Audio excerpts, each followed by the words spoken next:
So this is from Al Jazeera.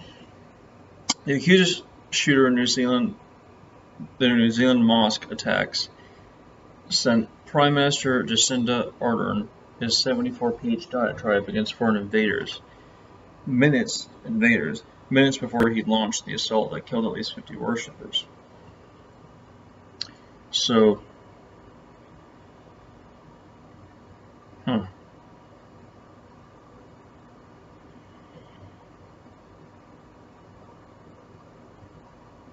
Ardern said her office and others were emailed the alleged government's so-called manifesto 9 minutes before the attacks began, but there wasn't enough time to take action to stop the massacre. It did not include a location, it did not include specific details. If we could have stopped it, we absolutely would have, she told reporters on Sunday. This was received by over 30 recipients 9 minutes before guns were fired. Within 2 minutes of receipt, it went to our Parliament military security, said Ardern. But again, by the advice of police, by the time those emails were received, they were already receiving 911 calls and responding, and someone was taken into custody within 36 minutes. So there was no lapse of time whatsoever, of course. In emotional scenes, Ardern earlier met mourning members of the Muslim community in Wellington. Friday's attack, which Ardern labeled as terrorism, was the worst ever peacetime mass killing in New Zealand, and the country raised its security threat levels the highest. Another body found. Death toll in New Zealand mosque shootings rose to 50 after police said they found another body as an overwhelmed hospital was forced to delay surgeries as it struggled to cope with the sheer number of wounded. Police Commissioner Mike Bush said the body of the 50th victim was found at the Al Noor Mosque, where more than 40 people had died after the attacker entered and shot randomly at people with semi-automatic rifles with high-capacity magazines before traveling to a second mosque to do the same. As of last night, we were able to take all of the victims from both of those scenes. In doing so, we were able to locate a further victim, Bush said. 34 people were still in Christchurch Hospital with 12 in critical condition, and one child was moved to dedicated Children's Hospital in Auckland. Greg Robertson, the chief of surgery at Christchurch Hospital, said the medical staff were having trouble dealing with the enormity of the situation. We're struggling with it as much as everyone else. It's not something that we expected to see in our environment. We do see gunshot wounds, but 50 people in one day is more than what we should see, Robertson said at a news conference. Alleged attacker, Australian Bretton Tarrant, 28, is suspected white supremacist, was charged with murder on Saturday. Tarrant was remanded without a plea and is due back in court on April 5th, where police said he was likely to face further charges. The attack on one of the mosques was live-streamed on Facebook, and a manifesto denouncing immigrants as invaders was also posted online. The bodies of the victims had not yet been released to the families because investigations were ongoing, but police were working as quickly as they could do that, Bush said at a media conference in Wellington. It is customary in Islam to bury the dead within 24 hours. We have to be absolutely clear on cause of death and confirm their identity before that can happen. But we are so aware of the cultural and religious needs, so we are doing that as quickly and sensitively as possible, Bush said. Bush said police did not believe that 3 other people detained were involved in the attack. 2 men faced charges unrelated or tangential to the attack, while a woman had been released, he said. Tarrant did not have a criminal history and was not on any watch list in New Zealand or Australia. In a manifesto circulating online, Tarrant described himself as just an ordinary white man, 20 years old, who used disposal of cryptocurrency trading to finance extensive travels through Europe over the past few years. Born in Christchurch, at a roadblock outside the Al Noor Mosque on Sunday, scores gathered to lay flowers, delivered handwritten notes of condolence and mourn in silence. Among those present were representatives of a local Maori group which performed a haka, a ceremonial dance or challenge in Maori culture to honor those killed. Shane Turner, 66, said the community's response since Friday showed that what Christchurch was about. It shows how resilient we are as people, and as we have been through a lot of tragedy, but with the earthquake too, Turner told Al Jazeera, citing the 2011 quake which killed 185 people. Others present, a number of whom lost loved ones in the shootings, described the trauma suffered by Christchurch Muslim community. Walid Washra, a regular attendee at the Al Noor Mosque, said the city's Muslims were devastated by the loss of so many of their friends so quickly. It is a small community. Everyone knows everyone. There isn't a single Muslim house here in Christchurch that wouldn't have been affected by this, Wash told Al Jazeera. I don't think words can do justice to the amount of grief we are going through, he said. He added, Hero hailed. One man at the second mosque in the suburb of Linwood was hailed for distracting and confronting the attacker, preventing further deaths. Abdul Azad, 48, told local media he heard shooting and ran outside the mosque, shouting at the gunman and drawing him away from the building, the News Hub website reported. Asis, originally from Afghanistan, said he picked up one of the gunman's discarded weapons and threatened the man who drove off. Police then rammed the gunman's vehicle and arrested him. Those two police officers acted with absolute courage, Bush said. They had prevented further deaths and risked their own lives to do so. Church services for victims of the attack were held around the country, including at Christchurch's cardboard cathedral, a temporary structure built after much of the central city was destroyed in the 2011 earthquake. The majority of victims were migrants or refugees from countries such as Pakistan, India, Malaysia, Indonesia, Turkey, Somalia, and Afghanistan. Muslims account for just about 1% of New Zealand's population. Pakistan's High Commissioner said 6 citizens had been killed and 3 were missing. Okay, so that was from AlJazeera.com, as I originally said. And just to quickly breeze over this. So, a lot of people are jumping the gun here. I mean, people are saying, we need to tighten gun laws, and not just any people, police officers,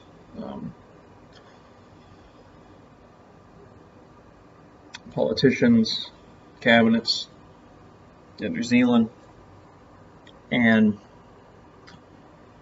they're saying, they just said, from Al Jazeera, that they're white, the shooter was believed to be a white supremacist. Article from the Washington Post stated he was a neo-Nazi, and so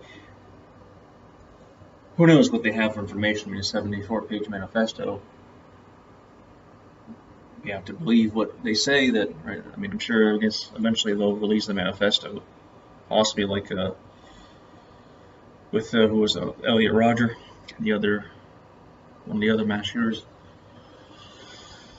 And the common denominator here, I just want to point out, which no one is going to point out in the mainstream media, or I don't think will be said in a place like Al Jazeera either, which is the reality. And that reality is that these people don't come out of nowhere. Okay? This guy's father, the gunman's father, committed suicide. And he, according to the Washington Post, and he would piss on the floor while he was playing endless amounts of video games, such as World of Warcraft and such, on his computer. And so that is probably closer to the truth than him being because he's a white supremacist. Now, Al Jazeera didn't say it was because he was a white supremacist, but they didn't say it dialectically. Like, they didn't say, well, he shot up a church because he's a white supremacist, or probably a white supremacist. They said, this is the shooter, Let's see what, I don't want to misquote here. So, they associated him, the first thing they go to, okay, yeah, he's Australian. That's the first thing they go to. You say he's Australian. Brenton Tarrant, 20, a suspected white supremacist.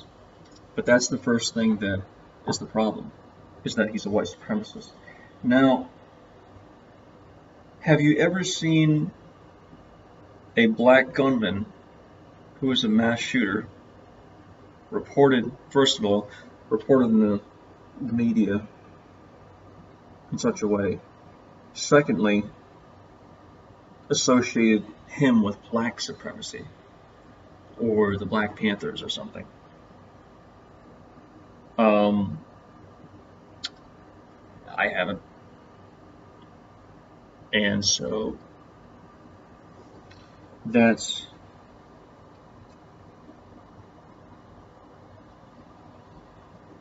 that's a blindingly obvious bias. Just to put it out there. I mean, 50 people died. Okay, so we don't want to make a mockery out of death, right? We don't want to pretend as if these people were killed because the guy was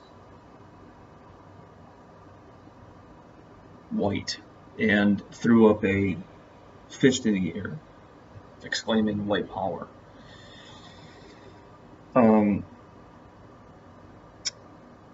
Now, these seeds are implanted in childhood, and they are not reversed by celebrating the radicalization, the scorn of radicalizing white people, particularly white males, especially. And so that is something that you won't hear when you turn on the television, because it's closer to the truth, to the meat of the truth, than what you see on the media, which want to control you, right? And they want to control the narrative, so they can control your amygdala, right? What you respond to, what you're afraid of. And that is my point of it. I mean, I actually originally made another video, and this one actually is probably somewhat better, more concise, but the purpose of me releasing this is that I want people to know that it's evil. Okay, it's evil to kill people. There's no excuses for evil, none. And so we can get into long discussions about self-defense, right? And that's where a person like this, probably you wouldn't be able to have that conversation with him, because he'd probably start, right, having, I mean, this is an anecdote. I don't know this person individually. I just read something, right? A few things from the news, and I've seen some stuff on various social media platforms. Okay, so I don't know this individual in particular. Okay, but they're taking an anecdote and they're extrapolating this individual into a group, which is then associated with all white people who do similar things. And so I'm just doing the same thing in reverse, except saying that no, it's not necessarily what they're telling you. Okay, so I am being just as rhetorically biased as they are, except I'm showing you, by being rhetorically biased, how they're being rhetorically biased. So if you don't want to know the truth, you will not be able to understand the hypocrisy in the media, in the news. And it's not necessarily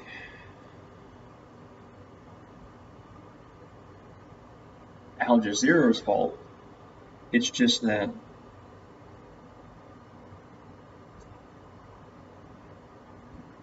sophistry is a drug, and it's a drug that is liquidated metaphysically, and people will just take it. And when it comes to something like this, I don't think it's a drug that people should take, okay? Taking sophistry as if you're drinking, a glass of water or something, I mean, whatever. I mean, sure, dive and drink. It's just that